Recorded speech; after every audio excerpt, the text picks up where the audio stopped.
What is up, Steelers Nation? Thank you so much for jumping on to another episode of All Steelers Talk. I'm Noah Shackbine, joined always by my main man, Jacob Punturi. Find us on youtube.com/All Steelers Talkers. Subscribe anywhere you get your podcast. The Pittsburgh Steelers. I hope everybody had a great 4th of July weekend. The Steelers didn't get much news, but some exciting things arose over the weekend. We have Troy Polamalu making headlines in the best way humanly possible. A former Pittsburgh Steelers wide receiver saying he wants to come back to the NFL and gave some details on what happened last season when we all thought maybe it was just over. And then the guy in black and gold right now is drawing comparisons to a Philadelphia Eagle in a way that I think everybody should be excited. We're diving into that, plus more on this good old Monday. Make sure that you're going to the YouTube page and jumping in to win this Chubby's golf polo. It is a size medium. Remember that. The post is in our community page, post page. I don't remember what YouTube calls it, but whatever it is, it's there. Go apply, enter. I'm having a tough time with words this morning. We'll get into it. Jacob, how you feeling, my friend? I am doing all right, man. This is my Michael Jordan flu game. I got stung by something over the weekend. On my pointer finger, no less. My typing finger, Yikes. No less, folks. And I am allergic to things that sting. So I got an ice pack on my finger right now as I'm ready to talk Steelers. Thankfully, I'm having a little bit of an easier time than Noah is with words, but we'll see if that holds true for the rest of the episode. But yeah, man, I'm feeling good. We had a good weekend, all things considered. But yeah, what a start to the week. You know, I woke up this morning just scratching my hand relentlessly. So yeah, here we go. That sucks. Is it a bee? You get stung by a bee? Is that what you're thinking? Honestly, couldn't tell you. I just felt it like hit my hand or sting my finger, and I was just let out an expletive. And then I was like, oh, I think it's fine. I don't see anything. And then, woke up Sunday, little swollen, woke up this morning, a little more. We'll see. I'm like one of those guys that has to have an EpiPen on me, but thankfully it wasn't. Yeah. Because if it gets me in like the neck or like the thigh, like one of those like key areas, oh yeah, that swelling's going to be a problem, baby. But thankfully it was just an appendage. And we were able to weather the storm and just keep on celebrating. That's awful. I hope that you're good. The pointer finger of all fingers, dude, for a journalist is as bad as it gets. That's a tough one. That's a tough one. I apologize. As a kid, I was an EpiPen. I had to have an EpiPen guy, or at least they told me they were like, you're allergic to bees.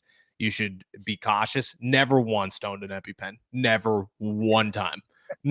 Like I was stung by bees, went to the hospital for being stung by bees, thankfully never died.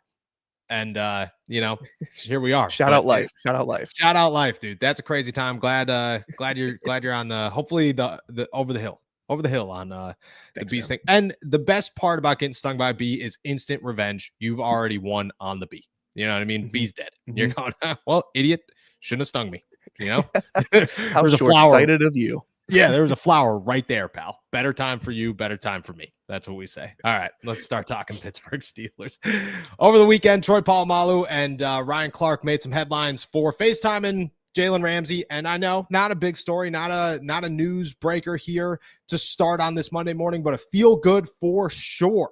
Troy Polamalu introducing himself to a guy who's a 7-time Pro Bowler, 3-time All-Pro, next star defensive back for the Pittsburgh Steelers, working with the greatest defensive back in Pittsburgh Steelers history, at least just on the phone, teaching. And for those of you who don't remember how awesome Troy Polamalu is at teaching things, let me read to you his, just again, because this gets everybody fired up. Let me read to you his explanation of what the Pittsburgh Steelers is and what Steelers culture is from his Super Bowl induction in Canton, Ohio.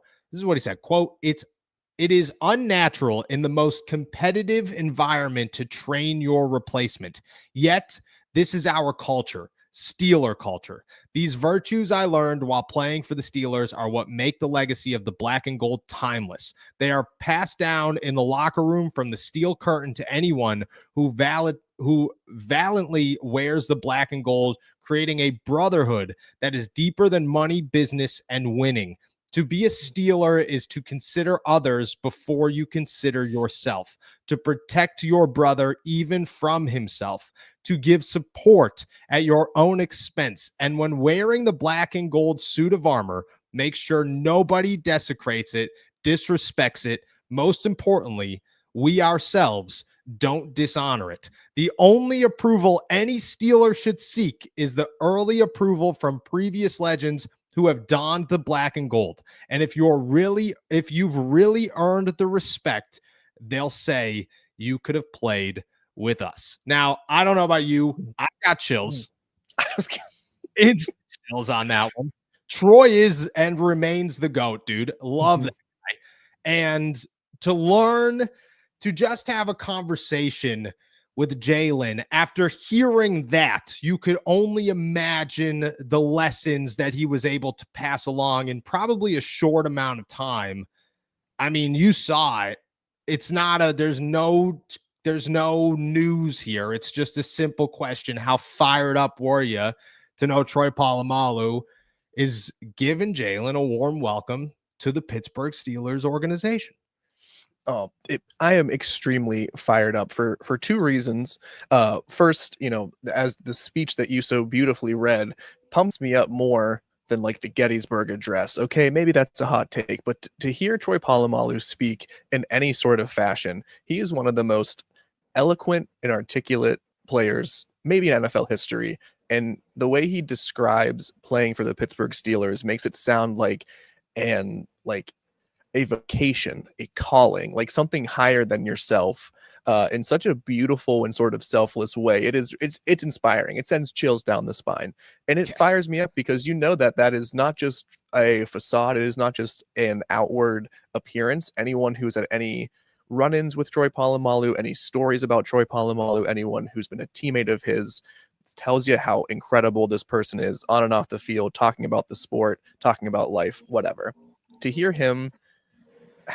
about him having a conversation with Jaylen Ramsay, whatever the extent of it was, and just the fact that Ryan Clark was sort of like the bridge between two gaps here, like it really speaks to what I think Troy Polamalu was saying in his Hall of Fame speech, and that there is this brotherhood, there is this connection that goes from generation to generation of Pittsburgh Steelers, and to see a reminder of that in what has been, I don't know, maybe the most turbulent, with positive and negative connotations offseason in Pittsburgh Steelers history, to see someone who kind of harkens back to that tradition, that culture, everything that makes the Steelers such a unique NFL organization. It not only fired me up, it's sort of like, it gives you optimism in a different way. And it tells me that these people from the past, the legends of the organization, are embracing this new path forward as well. It fired me up in so many ways. It was really cool to see.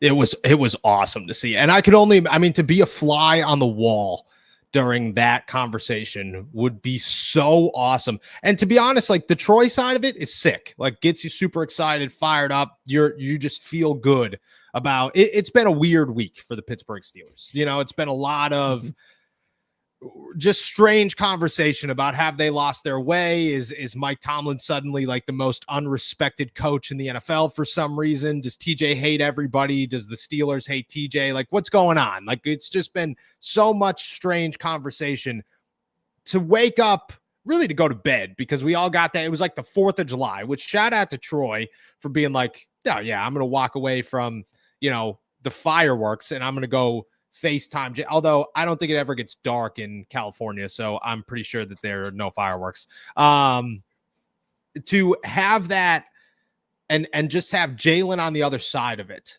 just listening and being into that conversation and being a part to want to learn, gets me jazzed up in a way that I don't think I've been in all summer, because it's been a weird summer and you're just going, just ride the wave and hope for the best. This is an optimistic time, but at the same time, it's a weird time. This brought some normalcy, some excitement, I think, in a way that we haven't had with Jaylen. And I'm going to be honest, I'm more fired up about what he can do for the Pittsburgh Steelers right now than I was 3 days ago before this little picture came out from Ryan Clark. So shout out to Troy, shout out to Jaylen Ramsay, shout out to Ryan Clark, even, who, has done his fair share of smack talking this summer on the Pittsburgh Steelers, has certainly made up for it with one simple phone call, and I feel pretty good about that situation. On the other side of the news that arose this weekend is Chase Claypool, who posted a very lengthy post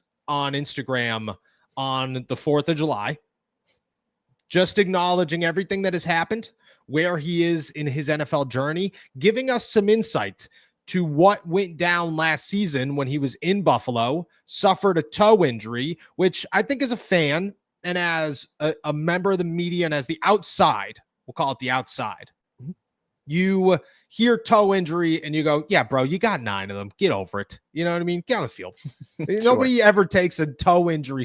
Like turf toe, I've heard is one of the nastiest things possible. But if you told me I got turf toe, I'd be like, all right, dude, I stub my toe all the time. Like, what are you talking about? You know, it just doesn't, it's not a body part that you're like, broken arm. That sucks. Chase Claypool has acknowledged or let it be known, gave some insight that he suffered a couple of torn ligaments, had to have some surgery, went through a completely year-ending recovery the first time in his career, and now he's back, wants to play in the NFL. He's 26 years old. He hasn't had a good season since he left Pittsburgh, but he had pretty decent ones in Pittsburgh. There are some conversations that I think everyone will immediately jump to, nah, screw Chase Claypool. That dude was drama, blah, blah, blah. And I don't disagree with that. Chase Claypool brought some question marks. It was also a different situation. Chase Claypool was here in the midst of Deontay Johnson and the stuff, the issues going on there. George Pickens shows up. The Pittsburgh Steelers go, dude, this is just getting bad really, really fast. These guys are getting loud. This is becoming a bit of an immediate issue, a growing issue in our culture that it's just going south and sideways. Things are different right now. Calvin Austin isn't going to be influenced by Chase Claypool. DK Metcalf could care less if Chase Claypool is drama. And Roman Wilson may be young enough to be influenced, but I don't think holds enough ground in the Pittsburgh Steelers' future right now for them to really care. So you look at the situation, the locker room as a whole. Chase Claypool wants to make an NFL comeback. I'll ask you a very simple question. Should the Pittsburgh Steelers just have a conversation and consider the possibility of bringing back Chase Claypool? Yes. Yeah. To answer your question, Chase Claypool, he's 27 today. All right. He's 27. Happy birthday. Happy birthday, Chase. Happy birthday, Mapletron. Yeah, I think it's worth having a conversation because to me, I don't think the debate hypothetically around Chase Claypool would be, can he come in here and be an impact player or not? I think the question is he like a fourth receiver, or is he just like a person that could give you just some insurance, someone that you've seen have success, much like Robert Woods and Ben Skronik, and just sort of like you see these players might have a specific role to fill, but won't give you anything super impressive statistically, and is not going to be any sort of game changer, but 27 years old, he's clearly learned from, a few tough years in the NFL, and sort of, I would gather that has given him some perspective, hopefully for the better than when he came into the NFL. Yes. And if he's just, time and maturity is sort of a salve for a lot of issues that I think were the biggest problems when he left the Steelers. Yes. So if those things are sort of mended, and if he's, just wants to come in here and earn a job, it's worth the conversation. How much worse could he be than Robert Woods, hypothetically? Or, can he be someone who outperforms like Rock Taylor in training camp or something like that? If that's the question you're asking yourself, then yeah, it's a very easy answer. It's a very easy conversation. Might as well explore it. Do I think it's going to happen, or would I guarantee it right now? I don't know, but I think it's worth having the conversation. I agree. David brings up a good question here, and I don't want to pass it up before we keep this conversation going. I understand the immaturity in the past, but Claypool is a pretty good deep threat. He'll be cheap, and I would take him over an older Robert Woods. I think I agree with both of you guys. Robert Woods, to me, is a guy that is very much so in the end of his career. He is a guy that I do not see as a guarantee to make this roster right now. I think it's a 50-50 shot that he gets a spot depending on how many wide receivers they keep, and if he proves to be good enough to keep him over maybe a Cordell Patterson or a Connor Hayward or a DJ Thomas Jones or any of the above. you just look at a Chase Claypool and say you're younger, you're taking a shot. I think the thing here with Chase Claypool, okay, is when it comes to Chase, you got to look at the options around you. There aren't many in free agency. Like people toss out Tyler Boyd's name all the time. And I don't know. I'm just not to me, like Tyler Boyd gives you minimum return. Like you might get 400 yards from him, a couple of touchdowns. He's a good slot guy, but like you have a good slot guy. You hope you have another one in Roman Wilson. Jonnu Smith and Pat Freiermuth could both play the slot, and you're probably going to utilize both of them there. You're looking for a little bit of something different. To me, Chase costs literally no money. You're going to sign him to a vet minimum contract with nothing guaranteed. He's going to show up. He's going to, I think, honestly, I think it's too late to sign a futures, but he's going to show up. He's got to earn his place in training camp. And to me, that's okay. Like, that's okay to have a Chase Claypool be the guy competing for a roster spot alongside Robert Woods and Rock Taylor, like you said, and all these guys that probably won't make the roster, but there's a shot to make the roster. And if the Steelers aren't going to go out and get a wide receiver 2 right now, which everybody just brings up, like, are they going to? When are they going to? Is it going to happen? I don't think it's guaranteed. I feel that they still need to. If they aren't thinking that, or at least not thinking it right now, I don't see the harm in it. You know, if Chase shows up and he stinks and he's not good, and Chase shows up and he's a problem and he's talking all this smack, great. You know, move on. But if Chase shows up and he's quiet and he's getting to work and he's pretty okay and he could be the 4th or the 5th guy on your roster, great. You know, and I mean, people forget, but Chase Claypool had 2 800-yard seasons to start his career, and then it went downhill real fast, like real fast. But he's still young enough to take a shot. And every year there are these conversations where we get to the place of like, should the Steelers bring back Juju Smith-Schuster? Should the Steelers go out and get this guy? Should the Steelers go out and get that guy? Like, I think Chase is in the same boat here. Like, you know, he's younger and he's got more deep threat potential.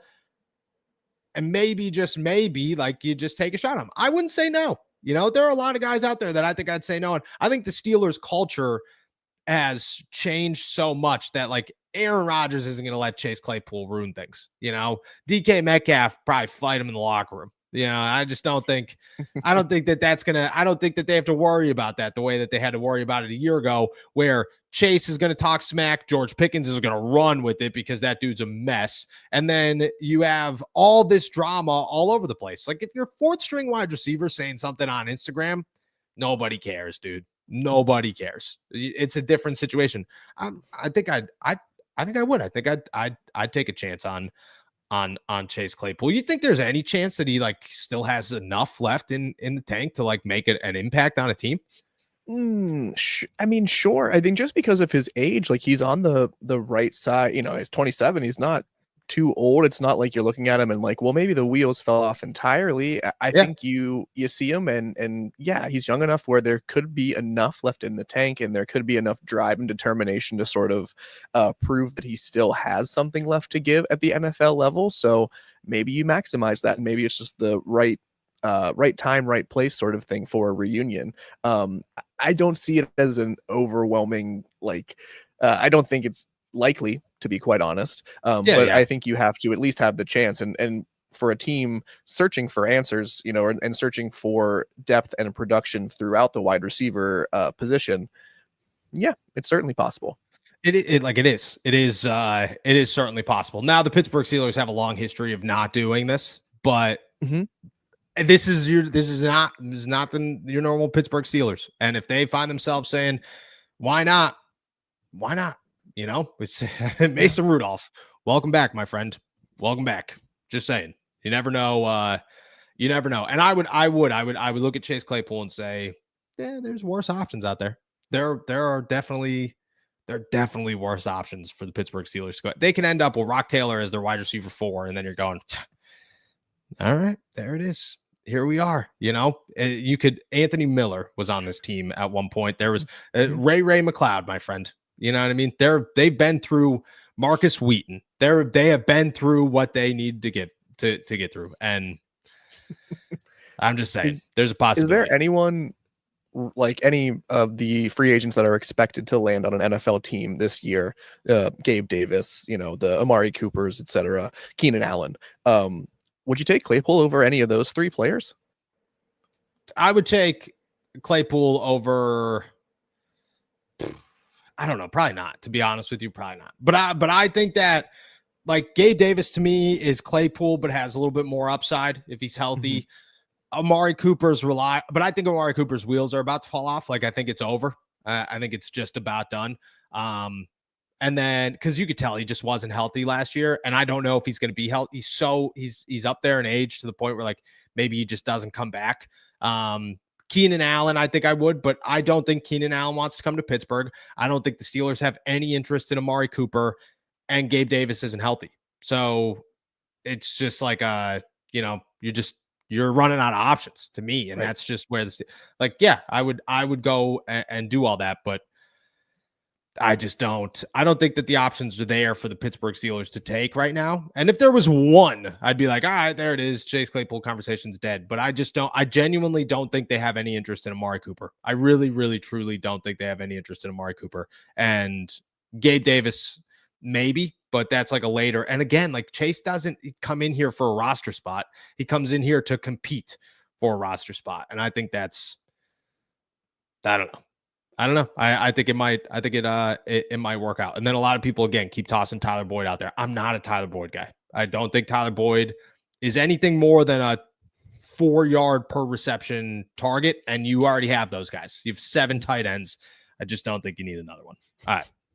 On the other side of the wide receiver, though, there is DK Metcalf, who is being compared to good old AJ Brown with the Philadelphia Eagles and the impact he can have with the Steelers. Jeff Kerr of CBS Sports wrote this the other day, quote, Metcalf has been one of the most productive wide receivers since he entered the NFL, a consistent deep ball threat with the ability to change a game. He'll be the number 1 receiver in Pittsburgh with an easy target to thrive with Aaron Rodgers. Metcalf's numbers should improve in Pittsburgh as he's a focal point of a good passing game. Would it be surprising if Metcalf has the same impact in Pittsburgh as AJ Brown has had in Philadelphia? AJ Brown has this guy named Devontae Smith next to him.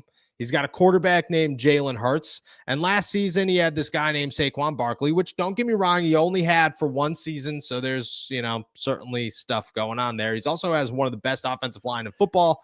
And I just got to ask, you put all that on the table. Do you see DK Metcalf becoming this? And I mean, you got AJ's first year in the league. He tore Akello Witherspoon and Minkah Fitzpatrick up. It wasn't even remotely close to a competition in those showdowns. Do you think that DK can have that level of impact with the Steelers? Or are we just, maybe overhyping it, or at the same time underhyping it if you think that he could?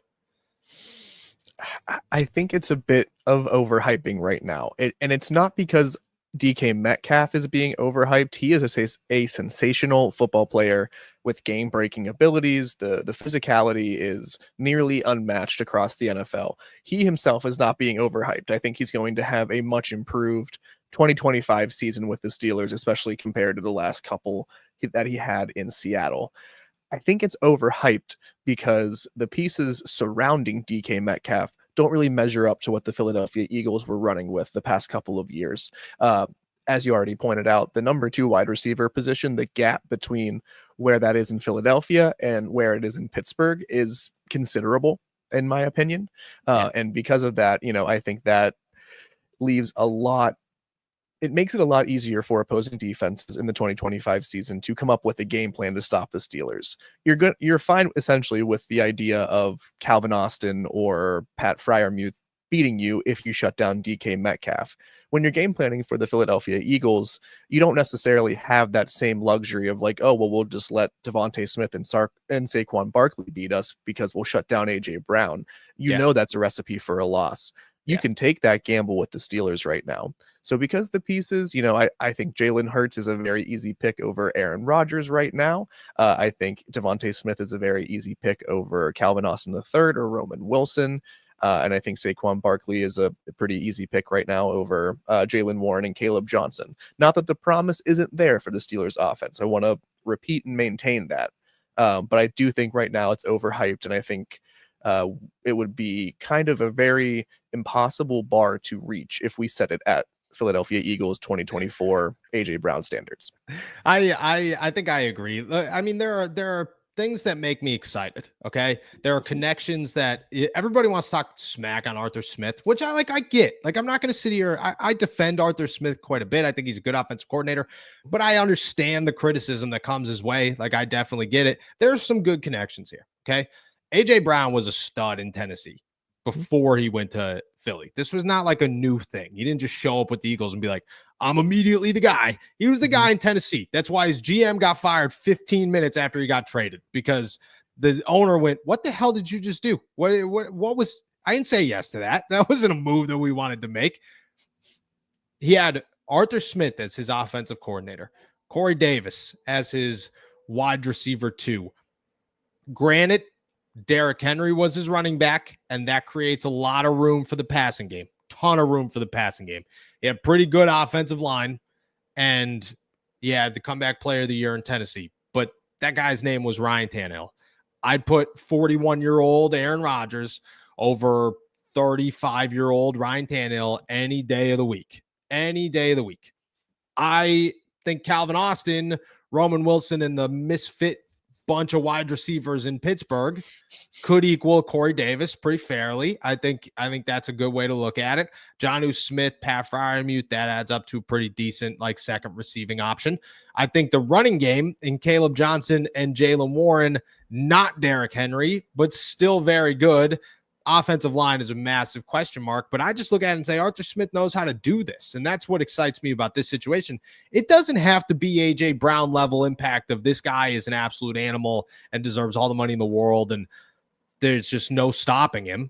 All I'm looking for is some hope to say DK Metcalf is about to be the dude, like a dude in the NFL, a guy that by the end of the season, you are going to say, everyone is going to say DK Metcalf is one of the best in the NFL still. And I can't believe that we overlooked this guy because Geno Smith was his quarterback and we were trying to act like he wasn't good, because that's what's happening. Is I think you get a large chunk of people that bring up the DK wasn't the wide receiver 1 in Seattle last season.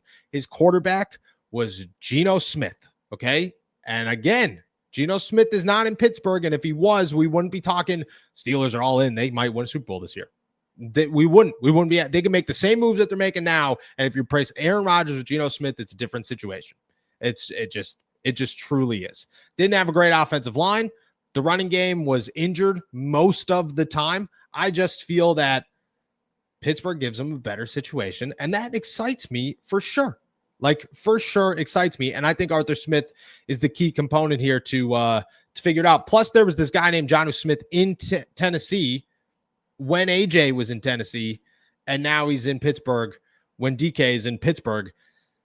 I don't know. What's your confidence level in DK just being a superstar? Because that's what the Steelers need, is a super. That's what this article is. That's what this comparison is DK can be a superstar for the Pittsburgh Steelers. I don't think people are super over the top optimistic that that's going to happen. Are you? What's your confidence level he could be? I think I fall into the camp of being a little bit suspect of it. I think my confidence level is scale of 1 to 10, I'd go a 6. I think it's possible. It has been so long since Antonio Brown, to be quite frank, that we have had a superstar, true superstar, by definition, at the wide receiver position. I think DK Metcalf, what I feel 10 out of 10 confident in, is that he gets to probably 1,100 yards receiving at minimum. That's where I would put him. I think he's going to eat. He's going to get targets. Yeah. He's going to get catches. He's going to get more touchdowns than he has over the past couple of years with Geno Smith throwing him the ball. I just don't feel confident in the Steelers' ability yet to create a superstar on offense in 2025. The pieces are there, right? The components of what made Arthur Smith so desirable around the league are already in place for the most part in the Steelers' offense. The potential is there. When you look at what the Eagles did last year. AJ Brown wasn't the only person who had a successful year. I mean, he missed a few games, but it was a down statistical year from what he had done previously. So there is some spreading out happening, but I also think that eliminates the possibility of one player rising above the rest so much so to be like a superstar. And to me, that is like a 1,500-yard, 10, 12 touchdown season for DK Metcalf. I think that would be like, wow, that's like return to superstardom for him. Why did we stop thinking about him in this elite tier? But I think what is more realistic is like 1,000 yards, 7 touchdowns, something like that. And I think for me, that's a huge improvement as the Steelers' #1 wide receiver. But I don't think that guarantees him as a superstar again, or at least league wide does not put him in that status. I want to say I agree. I agree right now. I hope for more. I think the door is still open for that to happen. People will it's just tough. Like if Terry McLaurin shows up in Pittsburgh, is he the wide receiver 2 or the wide receiver 1? 2. Would you consider Terry McLaurin a superstar in the NFL? Would you consider him closer than DK? Probably closer than DK, yeah. Which is contradictory. I understand that, but this is DK Metcalf's position group right now. So even if you bring in someone who might be closer to the superstar tier, I don't think it changes the fact that this is like DK's room. Yeah, you're not wrong. You're not. It will be DK's room. It's DK's offense. It's the Steelers made the DK move, which is, I mean, let's be honest, Terry McLaurin isn't coming, but it's just like a comparison of like people are looking for like the addition of these names. Mm-hmm. And some of them, I think, surpass what the outlook on DK Metcalf is. I don't know. I don't think you pay a guy that much money if you don't think that he's got 1,800 yards in him. If he could still pull it off. I'm not predicting that could happen. But what I am saying is I think the pieces are there. And I would be not so surprised if DK Metcalf surprises us this season, which I hope. And I think we'll finish it with this one. If DK, let's say 1,600 yards and 10 touchdowns this season, is that enough to give the Steelers a real shot at a Super Bowl? If let's say you're getting 800 yards out of your running backs each and defense is playing all right, is that enough to be the X factor? For sure. If they have a 1,600-yard, 10 touchdown wide receiver in DK Metcalf and they're not a Super Bowl contender, they done messed up real bad. Yeah. Yeah, you're not wrong. All right, that's everything on our agenda this morning. We're going to close it off by answering all your guys' questions. Make sure you're tossing them in the chat. We will be right back. Pittsburgh, this one's for you. From the voices behind all Steelers talk comes Black and Gold apparel, your go-to for bold, fan-driven merch that reps the city, the Steelers, and everything in between. Whether you bleed black and gold or just love that Pittsburgh grit, we've got something for you. It's more than a podcast. It's a community. And thanks to your support, we're proud to bring the passion from our mics to your closets. Gear up, stand out, and show the world what real fans look like. Shop now at blackandgoldapparel.myshopify.com. All righty. Shout out to all of our super chatters. Shout out to all of our members. Make sure you are tossing your questions in the chat. We'll get to as many of them as we can. And one more time, make sure that you're going to our post in our community page to enter to win the medium Chubby's Golf Polo. As always, we'll probably wrap that one up on Friday. I would believe give everybody an adequate amount of time to apply, get their stuff in. Appreciate you guys who have already done it. I checked the other day. I think we have like almost 150, over 150, almost 200 reviews on Spotify. I had no idea because I've been so hooked on this Apple. This is the nonsense though of that is from what I don't know if this is true, but what I've heard is that Spotify doesn't actually count towards any of your analytics. So Spotify just like is their own thing, which is just like if you listen on Spotify, it doesn't like go towards like nothing towards the creator. The creator gets almost nothing from it. Whereas in like Apple accounts towards like it'll tell you how many people are watching or listening or all this. So anytime somebody listens on Spotify, I don't think we have any idea I don't think we know that we have an audience over there. I know, right? What a bummer. That's crazy. Because I hate Apple. So I'm all about Spotify is my only go-to. And nothing. That's what and this is just rumor. I don't know if it's true, but that's what I've heard. That's what I've heard. Make sure you're applying. Let's kick it off. With good old Smootus Bootus here. Claypool couldn't live with his own failure. So where did that bring him? Right back here to us. Incredible comment to kick this one off. Look at, to me, Chase Claypool is a name that I don't think the Steelers will look at right now, and this climate and the way that they have done things this offseason, nothing surprises me. And that means conversations about if Chase Claypool is a real option when they get to Latrobe and realize that their wide receiver core isn't that great. I wouldn't rule it out. I really wouldn't. Like, there are going to be steps in the process of, okay, the Steelers need to do this. The Steelers need to do that. Steelers need a wide receiver. Let's go get a wide receiver. Well, Chase is out there. He's not a wide receiver too, but he's there. And maybe they consider him. But I think it's deep down the rabbit hole of potentially could happen. And there's two more that kind of stick with this one that is good to answer. Enigma After Dark needs second stint success stories to convince me. They haven't had many of them. They have not. Mason Rudolph, I think, kind of, maybe a little bit. If I'm going to be really honest, before Juju got hurt, his second stint success story was pretty all right. Terrell Edmonds was not the greatest, for sure. Not the greatest. It's been a minute since second stint success has worked in Pittsburgh. Did Debo come back for like a game after? But he wasn't good. Yeah, it wasn't at the end. He wasn't it. He did come back for that stretch after Cincinnati, played all right, then got benched for TJ, was pissed about it, and then dipped. But I still don't think it was like the worst, but I agree with you. I don't think that you'd look at anything that the Steelers have done in the last maybe 10 years and say there's a second stint, but they're not second stint guys. They're not second stint guys for sure. There is a comment in here. I can't seem to find it anywhere.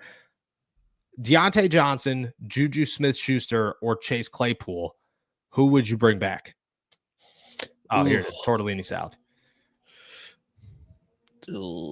I got an answer. I got an easy answer. I think Deontay Johnson is the only one who you think could get wide receiver 2 production.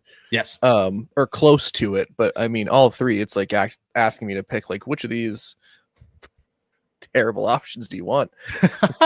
Look, if Deontay Johnson didn't come with like a weird attitude situation once in a while, he's a great wide receiver. Like, he's a really talented wide receiver who still could be one of the best route runners in football. Obviously fell off last season and again, came with the whole, I mentally checked out. My feet were cold, blah, blah, blah. Like, what? What? So you can't bring him back, but he is the best of the three by like a large margin at their best. And if there wasn't there, there's no reason in my head not to bring Deontay back if I had to pick between the three. The problem is that you get into fights in the locker room, you can't come back. You just can't come. You can't come back, which again, Chase got into some fights too, but Minkah Fitzpatrick is also gone. So you never know. Open the door. Still the greatest, still the craziest day of practice I've ever been at in my whole life. Shout out to Chase and Minkah throwing hands on the sidelines. That was awesome. Big Al. If the wide receiver room week 1 is DK, Calvin Austin III, Roman Wilson, Claypool, Skoranek, Rock Taylor, and whoever else we bring in, I would be okay with that. Would you guys? I don't think Rock Taylor is on the team come week 1 unless things drastically change. He didn't really look like there was not a moment, not a single moment where he stood out during OTAs and minicamp and you said, that guy looks really good. There wasn't a single time that he just got lost in the pack. The pack looked boring. That's exactly what it was. I'd be against the Rock Taylor thing. The rest of this I'd be okay with and go add somebody else to replace Rock Taylor. I think I'd be okay with that. Yeah, I really want to see Rock Taylor end up on the practice squad this year. Yeah. I think there's a lot there. There's a lot to really like, but yeah, there's just nothing really showing you that he can do much at the NFL level right this second. Lots to maybe explore, but not right this second. So I'm with you on that, Noah. I don't really think he has a space on the 53-man roster come regular season. The rest of that, like those other 5, I don't think that is like a crazy scenario for the Steelers to go into the season with. I would not be okay with it, but I do think it kind of fits more in line with sort of what I've been, proclaiming the entire summer about this team not going out and getting another flashy sort of option for wide receiver too. So I could see it happening. Don't think it's good enough to get them deep into the playoffs, but who knows? Who knows? And again, I think it all depends on Roman Wilson. Is Roman Wilson going to take a significant step forward? And if he does, a conversation to have about how good this team and how good this receiving core could actually be. Maddie here. I don't have any other questions, so tell me what the Steelers need to do that would set them up for success. Also, Jacob, ready for the Fantastic Four? When does the Fantastic Four come out? Soon. I want to say like the 17th or something, but I'm honestly not 100% sure.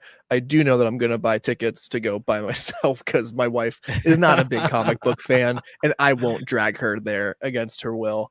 That's nice of you. So yeah, I'm pumped. What does the Steelers need to do to set them up for success? Ooh. Good question. I guess address these two, there's some glaring holes, I think, in the secondary. You have to either find a solution in-house or you have to go out and get somebody. And I think if you address the wide receiver 2 position as well, you would be not only set up for success, but set up for a legitimate Super Bowl run. But yeah, there's still some outstanding issues here. Do you have a priority today? Is it safety for you still? For right now, it is safety. Go get a safety. It's the easiest position to fill, unless Jaylen Ramsay is going to be your safety, which I think I'm like cool with. It's like exciting. Gets me a little jazzed up. I'm going to be honest though. What could the Steelers do to set themselves up for success? Make sure the offensive line's great. I don't know how you got to do it. I don't know who you got to call. I don't know who you have to get here to teach these guys and to take these guys to the next step. But when this is all said and done, and the Steelers roster is in place and this team is ready to go, the deciding factor on how good the Pittsburgh Steelers are in 2025 is going to be the 5 big guys who block for Aaron Rodgers. That is going to decide how good this team is. And I don't know if I'm sold that they're going to be great because we don't know. They have the pieces. I'm not saying go out and sign anybody or trade for anybody. Your offensive line is what it is. And I think you've done enough investing in it to hope that it works. Make sure your investment works. That would be the move to me to say, you're ready. This could be a big step forward for the Pittsburgh Steelers. Macaroni Salad's got 2 of them here. Member for 5 months already. This is crazy, guys. Thank you guys. Maddie as well for 5 months. Wild. 1 Vodka Sonic for each month of service. All Steelers talk on the rise. Let's keep it trucking. And he also gave a good shout out here to the picnic pack and the salad crew. Shout out to y'all. Appreciate you as always. And with that one, we got a new member. Tortellini salad here. What a trio. Oh, what a run here. Shout out to Tortellini salad. Shout out to macaroni salad. Make sure you guys are calling in for the call-in show on Wednesday. I'm excited for it. Make sure if you're fitting a medium, you're applying or you're entering to try to win this good old golf shirt. Looks good. My brother-in-law showed up in the XL yesterday. It's a good one. It's a good one for sure. NBA Bibby here. What's been up with all the TJ trade content you've been putting out on YouTube? Is there something I need to prepare my heart for? I don't think I could take a TJ Watt trade happening. No, I don't think that there's anything to prepare for right now. My expectation is still that the Pittsburgh Steelers are going to trade or going to sign TJ Watt, and he's going to get a lot of money. That is my that's my thought. Where we stand right now, things could change. I don't think it's going to happen before training camp, just from the things that I've kind of the rumbles. I wouldn't say it's like guaranteed, but my interpretation is it's not going to happen until during training camp. I still think they're going to sign him. Anything's on the table, obviously. But I think when this is all said and done, my prediction on the Pittsburgh Steelers and TJ Watt is that we make a big deal out of nothing. And then when he signs, you get Mike Tomlin being classic Mike Tomlin and all these people saying, well, people were overreacting for no reason. It's like, well, you traded half your team away. TJ Watt's making cryptic Instagram posts when he never goes on Instagram. Just feels like it's there. Feels like there was enough to latch onto. Yeah. And just to be perfectly clear, NBA Bibby, like Noah and I have not been the one saying the Steelers are going to trade. The Steelers are exploring a trade. They are not. We can't help that this is a huge topic, across the entire league. Like, people want to know what's going on with TJ Watt. They want to know if there's something more to the situation than just two teams negotiating and it not going exceptionally well. It's the off-season abyss, to use Noah's words. So like it's that time of year where everything's on the table for sure. And I'm sure there has been lots of calls or maybe even, inquiries about what's going on with TJ Watt and the negotiations. But that all being said, I fully expect him to be a Steeler, and that doesn't change until the news breaks right after we finish a podcast that's not the case. Yeah, which might happen. I've had 3 phone calls from unknown numbers actually since we've been on this podcast. So good. Something's going on somewhere. I'm trying to check Twitter and nothing's popping up. So we'll see what happens. Nick Kress here, becoming a YouTube member. Shout out my guy. Appreciate you guys. Make sure you're calling into the show. Nate Moore here. How good can Jaylen be for the Pittsburgh Steelers? How much does he have left in the tank? How long will he be in Pittsburgh? Right now, he's under contract for a minute. It's got through 2028. I believe the Pittsburgh Steelers' plan is to at least keep him this season and most likely next, and then see where it goes from here. I think he's got a lot left in the tank. He's 30 years old. I think if you can move to safety, you got another at least 2 years in you before you got to really worry about a decline. But Darius Slay is 34 years old and still running. It's not outlandish. It's not unheard of for guys to play into their 30s at the cornerback position anymore. I would say, if I had to guess, I'd give him a minimum of 2 years. And I still think that he's a multi-interception guy in Pittsburgh for at least those 2 years. That's my bold prediction. Yeah, man, I think I'm just not as sold on it yet, just because there's been so much change and sort of turnover. I think we have seen firsthand, he's a multiple-time All-Pro, multiple-time Pro Bowler. He can deliver the goods. He can be a turnover machine for sure. As far as the ceiling with the Steelers, I think the just returning to All-Pro form is sort of the most that we can see out of him, is the most that the Steelers will be able to get out of him. I am, wary of anyone who's 30 or over in the NFL. You just never know. But it's clear that he is excited to be here. Like, his willingness to talk to Troy Polamalu tells me that he's not only interested in joining the Steelers, but interested in actually becoming maybe a better safety. I know we haven't heard anything definitive yet, but he has lots of flexibility as to where he will play for the Steelers. So lots of things to be optimistic about. I think the ceiling is a little bit, little lower in height for me regarding Jaylen Ramsay, but I still expect good things. Yeah. Hollywood 931. Does that mean he's playing safety? Referring to Troy Polamalu and Jaylen talking to 2 former Pittsburgh safeties. I think Ryan Clark and Jaylen were just close going into it. He introduced them to Troy, but I do think the Steelers have some plan for him to play safety. I don't know if it's full time, but I do expect Jaylen to be a safety in Pittsburgh, at least part-time, heading into the season. Do you feel differently? No, I think it's certainly on the table, and I think it might be their best way, especially if they go into, I know they're probably planning to use him in the slot whenever they're, in nickel or dime or something like that. But what if they have other plans? I think he's going to move around the field much like Minka did, in the first season or two with the Steelers until they kind of settled him into center field. So I think that they're going to try to mix and match, move him all around, see where he works best, see where he is the most productive, and all right, let's go. Yeah, I think that's where it could come out like that. You almost get forced into it if you walk into training camp, put everybody on the field, Darius Slay, Joey Porter Jr., Beanie Bishop, and Jaylen's on the sideline, and Mike Tomlin's going, Juan Thornhill and Beanie Bishop are really the really the guys that we have out here right now instead of Jaylen Ramsay. I think we have to move that. I think changes need to be made. So I just think that at the end of the day, like, you're going to be forced to put your best guys out there. Where Jaylen plays will be determined by that. I think. Maddie here. How many wide receivers do the Steelers typically keep? 4 to 5 or 5 to 6, depending on how many they have, what their room looks like. Right now, my guess on who makes the roster, if they don't make additions, is DK Calvin, Roman Wilson, Ben Skoranek, probably Robert Woods, I would guess. But I think that they're going to add somebody, and I think it would go that group minus Robert Woods, replace Robert Woods with a new addition. But 5 to 6, depending.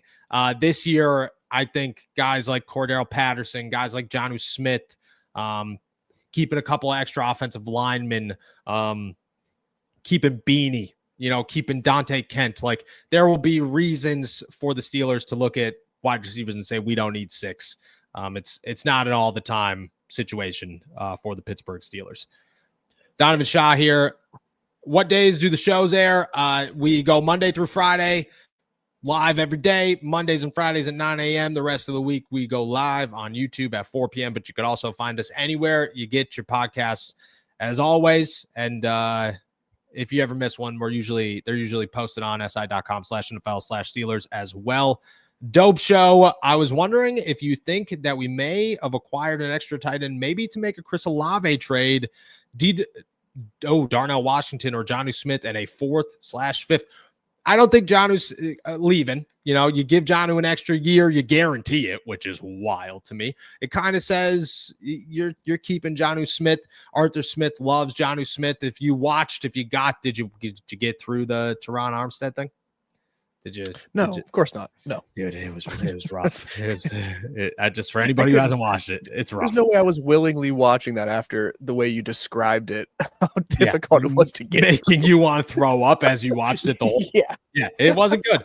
But Jonnu like really opened up about how him and Arthur were actually like talking leading up to this and everything. I don't think Jonnu's gone.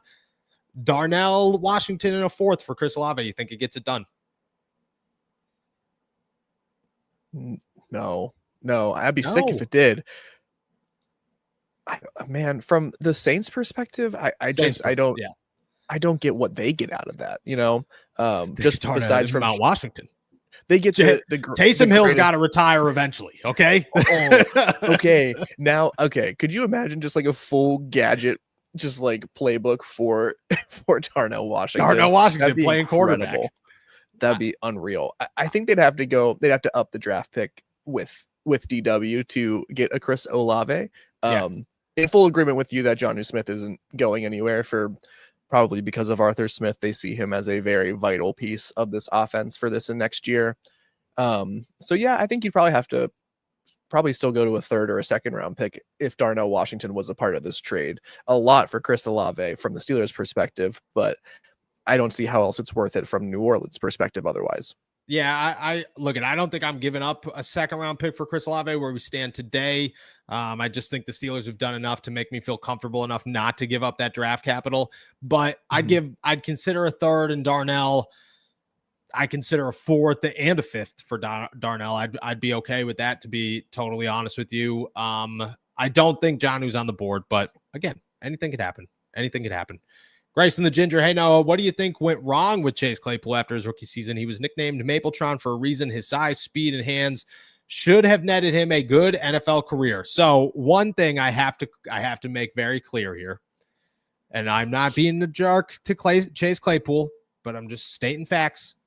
That was a self-given nickname, okay? Which is the worst types of nicknames, but that was a self-given nickname. That's what I've learned. I don't know what went on with Chase Claypool. I just don't think he was all in on football. I honestly always got the vibe of Chase was very naturally gifted and was very aware that he was naturally gifted. I think that's where that's where it went. But I also think that he's still young enough to make something of this career. And if he worked at it, I think it could work.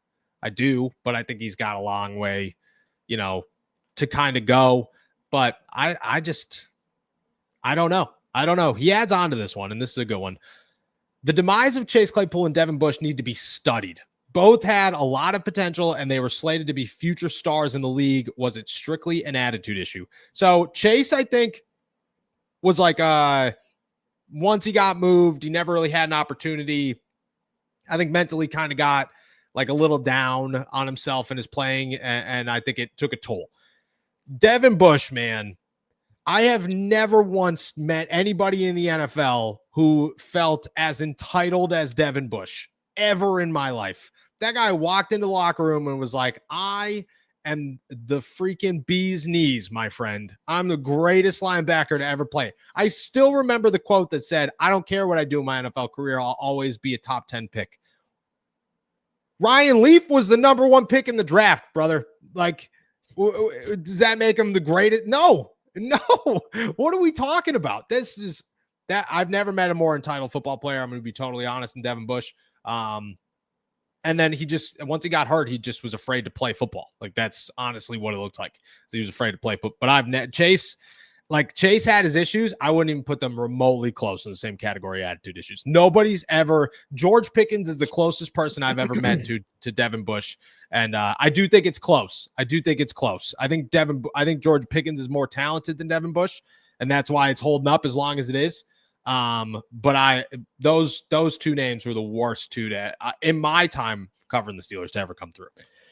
Yeah, I think they're just like a case study in, I think, attitudes for sure. Like, and just sort of how that can impact your career negatively or positively, because also shame on the Steelers for probably drafting Devin Bush in the first place, because he made it pretty clear what type of person he was at Michigan.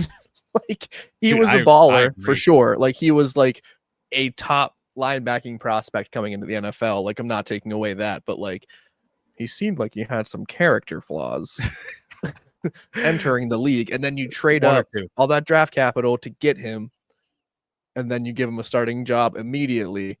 Yes. So yeah, I think overconfidence is a killer. If you have the confidence to give yourself a nickname, you might be overconfident. If you have the confidence to say you don't care what happens after you achieve your goal, you just want to get there, you might be too confident. So maybe we need to be humbled a little bit. I agree. Look, at the thing with Chase is, when I was told coming out of Notre Dame that, like, I know I started when I was in college, I wrote a lot about Notre Dame, and I had a lot of people in the Notre Dame community tell me Chase is a good dude, man. He's head on his shoulders, hard working, comes from, I think his parents were like carnies or something.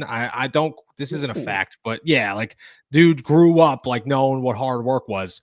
I don't know what happened. Devin Bush, yeah, different. Egyptian Roughneck, I remember 5 months as well. Shout out. I solved the TJ issue. Get pieces in place, beef up the D, get other holes filled, then drop TJ with the biggest contract. Trust the con. I agree. I think that's, honestly, at the end of the day, I think that's what's going to happen. I think TJ is going to get a ridiculous contract that we are going to talk about, and there will be people that are mad about it, but I think it's well-deserved. And then we go into the season and everything's fine. But it is going to be a dramatic couple of weeks. It's July 7th. We got 3 weeks before they report for camp, 2.5 weeks before they report for camp. It'll happen. I have not heard any other way except for that it's coming. It's coming. Duranimal, DK gets smothered first 3 or 4 games. Calvin and Roman start to ball out by game 5. DK really opens up. What are your thoughts? I mean, I think a lot of people say, like, George Pickens was double teamed so heavily last season, and the Steelers are in the same boat this year with DK Metcalf. I agree, but I also think if Jonnu Smith has 600 yards by the middle of the season and Pat Freiermuth has 5, and Jaylen Warren's able to run the ball and Caleb Johnson is a stud, like, defenses eventually are going to have to be like, oh, okay, like, we should do other things besides just double team DK Metcalf. I do think it opens up. I think the Steelers are well-rounded enough to take away from the DK double teams. Not last year, they were not. Van Jefferson wasn't. I mean, you could have put a small child on Van Jefferson. I still think he'd be okay. I don't think he's getting 100 yards in a game. I don't think you're getting the same with DK Metcalf and the guys there. He caught all those balls on the jugs 100, after 100 a practice. day, 100 jug balls a day, and he really did it. I watched him. You're putting Pop Warner's top cornerback on him and locking him down. Is that what you're telling me? I don't think I'm putting the top corner. I think that's an easy day for the top corner. I think I think if we just took a random kid off the street and just said, look, my neighbor across the street yesterday was riding a bike. That's athletically gifted enough for me to say you could go cover Van Jefferson for one game. I think you'll be okay. I just don't I think there's more that goes into it than catching jug machines, and we clearly found that out last year. I don't think that's going to be the case this year. Like, I think there's enough going on, and the quarterback's good enough to make. That's the second thing here is that, like, every time the ball was snapped, you were like, oh, I wonder what side of the football or what side of the field Russ is going to throw it up to DK or to George Pickens here. You know, on this play, like, is it going to be the right side or the left side? But it was a 20-yard pass in the air to George Pickens. That's what it was going to be. I think you mix that up a little bit, and a lot of things changed for the Pittsburgh Steelers. Yeah. Nate Moore, I bought a TJ Watt jersey a couple of days ago. Am I crazy? I wouldn't say you're sane. Risk taker, my friend. I would say you are a risk taker, but I feel pretty good about it, to be really honest with you. I feel like you made the right choice here. For sure. I have a cousin who is cursed with buying the wrong jerseys, and we would actually ask her to buy jerseys of players we didn't like years ago. But she hasn't bought a TJ Watt jersey recently. So that's good. You're good, Nate. You're good. Totally good, brother. Hopefully totally good here. All right. And we'll finish it off with good old Maddie here.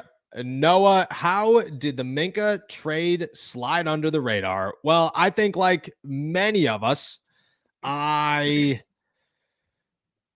think we all just kind of avoided the inevitable. And while rumbles happened, okay, so let me tell you my side of how things happened and you know where things were. When it came to Minkah, it was floated out there that like, oh, what if the Steelers traded Minkah in like April, May? Like that's when people say like, oh, in March. I didn't hear it in March. April, May. It was like Minkah makes some sense. Minkah makes a lot of sense. And you kind of just combated it with like, yeah, but they wouldn't do it. And then you start hearing like, but the Steelers are pretty open to anything. What is anything? What is anything this offseason? Not TJ Watt related. Okay, great. And I just think from there, we just ignored it and just said, Minkah's a dude and Minkah's not going anywhere and things are fine. So I think the noise was there. I think we just overlooked it. Whereas in the TJ situation and how it's different, because I'm not saying this is what the comparison is, but I think people will try to compare it to it, is there is like clear comings from the Steelers saying like, hell no, it's not going to happen. It'll never happen. TJ's not getting traded from the Pittsburgh Steelers. We're going to get a deal done. Like it's going to happen. Those words are being spoken directly to me constantly. So I think in years past, you're looking at it going, anything's on the table, but that's really limited. This year, it's anything's on the table outside of TJ Watt. Maybe we should listen to that a little bit more. And I think that's, on my side of things, on the reporter side of things, I think that's where I kind of went wrong on this situation. Also, Ryan Leaf was the second pick in the draft. I apologize. My bad. Unreal. All right, one more from Maddie, and then we'll finish off with a good old Big Al. If the Saints get the first overall pick, do they go Garrett Newsomer? His dad was the OC there now, or is the OC there now? Who would we go after then? To be totally honest, I have no idea where we sit right now, what the order of the quarterbacks is going to be. I think it is a long ways away before we know that. Drew Aller is a name I would watch for the Steelers. Arch Manning is certainly a name I would watch for the Steelers. Lenora Sellers is a name I would watch for the Steelers. Fernando Mendoza is a name that's climbing up that I think people are going to be interested in. Klubnik's a name that I think people are going to be interested in. I think it's too early. To be honest with you, if Arch Manning's in the draft and the Saints go, yeah, we're going to take Garrett Newsomer first. Cool. Sounds good. Have him. Have a good time. You know what I mean? Pop and Son, you guys do your thing, brother. Leave Arch open for everybody else, because I don't care what anybody says. Arch is the guy I'm going to get. People could say he has never played. I don't care. Like I don't. You draft quarterbacks for what they can become, not what they did in college. Nobody Mhm. cares what they did in college, like almost ever. That's why Jalen Hurts was a 3rd round pick. And, guys like Trevor Lawrence, who's unbelievable, was a 1st round pick, or his first pick in the draft, but wasn't. But Josh Allen's a maniac. That's what you do here. Patrick Mahomes is a maniac, super average college player. That's what you're looking for. Arch Manning, man. I love it. I love it. Could you imagine the Saints? Like, what do you think would be more cinematic or more cyclical in a literature sense? Like the Saints drafting their offensive coordinator's son, or drafting another Arch Manning to be their franchise quarterback. Either way, that's pretty sweet for the Saints. I'm not gonna lie. It is pretty sweet for the Saints. And if we're gonna be honest, they definitely have. If you had to put money on who the worst team in the NFL is this year, if it's not the Titans, there's a pretty good chance. And maybe the Browns, you know what I mean? Maybe the Browns, because Kenny Pickett's an MVP. Come on. I just don't know. I like what's more likely. Here's a good what's more likely, because Big Al's got a good one coming up for him. What's more likely? The Browns winning more games or Browns have more starting quarterbacks or more games won in 2025. Oh, I'm just gonna. I don't even care. They're gonna have more starting quarterbacks, because I don't care. I'm not giving them any benefit of the doubt. They're gonna have 4 starting quarterbacks and 3 wins. How about that, Cleveland? Yikes! That could happen. That could happen. That could happen. Cleveland again. One more time. David, shout out becoming a new YouTube member. Can't thank you guys enough. Make sure you're calling into the Wednesday call-in show. And Big Al will finish it off with you. What's more likely, Rock Taylor making the team or trading TJ Watt? Rock Taylor making the team. Yeah, that's that's it. That's where we stand today. I would go Rock Taylor making the team. Like, you never know. Could surprise us. Could come in here to surprise us. I would be so blown away if TJ Watt gets traded. It would be crazy. It would make no sense. You would hear me go on a 30-minute minimum rant about how nonsense it is and how terrible of a move the Steelers just made, because I'm sorry. You could trade 52 people on this roster. I'd be okay with all 52 of them. TJ is the one guy I'd say, you are a lunatic, my friend. What the hell is wrong with you? And that's where I stand. Rock Taylor. You never know. It's early. You never know. Anything can happen. If he is a great special teamer, if he is a guy that Danny Smith loves, the opportunity is always there. The opportunity is always there. All right, y'all. With that one, we're heading out of here. Thank you guys so much for jumping on to a good old Monday morning episode of All Steelers Talk. Make sure to subscribe to us on YouTube, youtube.com/All Steelers Talk. Once again, shout out to all of our members and our super chatters. Find us anywhere you get your podcasts. I guess go to Spotify, Apple, wherever, and make sure that you're entering to win the good old Chubby's golf polo, which you can find in our community page on YouTube, youtube.com/All Steelers Talk. And as always, find all of our work at si.com/NFL/Steelers. With that said, it's a good one. Go enjoy it. We'll be back tomorrow. Enjoy another beautiful day in the Berg. Peace.